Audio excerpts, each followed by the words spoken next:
Hello everybody! Vous voulez connaître la véritable histoire de Jean-Paul Gaultier?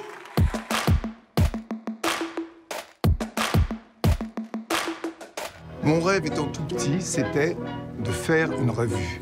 De faire une revue aux Folies Bergères. Eh bien, j'ai eu la chance de réaliser mon rêve d'enfant.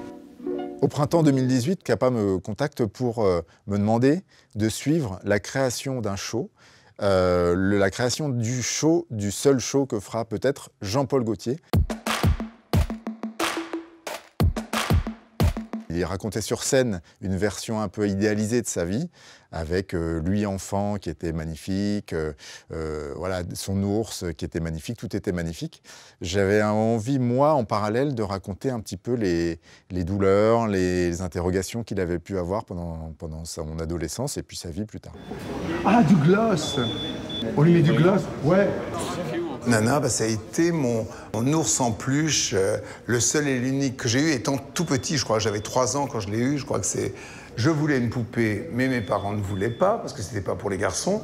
Donc, l'ours a fait l'affaire et je l'ai transformé, en quelque sorte, en poupée. Ouais. Super, ça c'est beau. Très mignon. Très bien. Très. Pour essayer d'aller dans l'intime avec Jean-Paul Gaultier, très vite, je me suis rendu compte que c'était pas avec une caméra que j'y arriverais. Donc, j'ai décidé d'enregistrer uniquement sa voix. Et pendant les 6 mois du tournage, en fait, on s'est isolé de temps en temps. Je lui mettais juste un micro avec un petit enregistreur, sans image, et on parlait. Et en fait, c'est comme ça qu'il en est venu à me parler de la mort de Francis, son compagnon.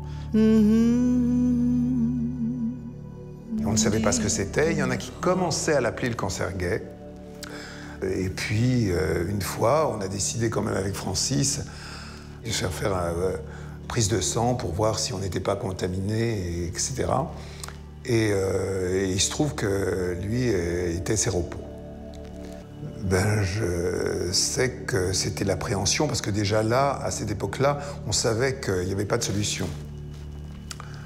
Je crois qu'on était parti un week-end au soleil et tout, et puis d'un seul coup, il a eu comme une pneumonie. Ça s'est déclaré comme ça. Ça commençait comme ça à l'époque. Quand il a vu le film, je me souviens très bien qu'il avait un calepin et il notait. Et c'est jamais bon signe quand quelqu'un prend des notes pendant un visionnage. Et lui, il a rempli 2 feuilles de commentaires. Et j'étais effondré. Je me suis dit, c'est pas possible. Le film ne lui plaît pas du tout. Ça va être terrible.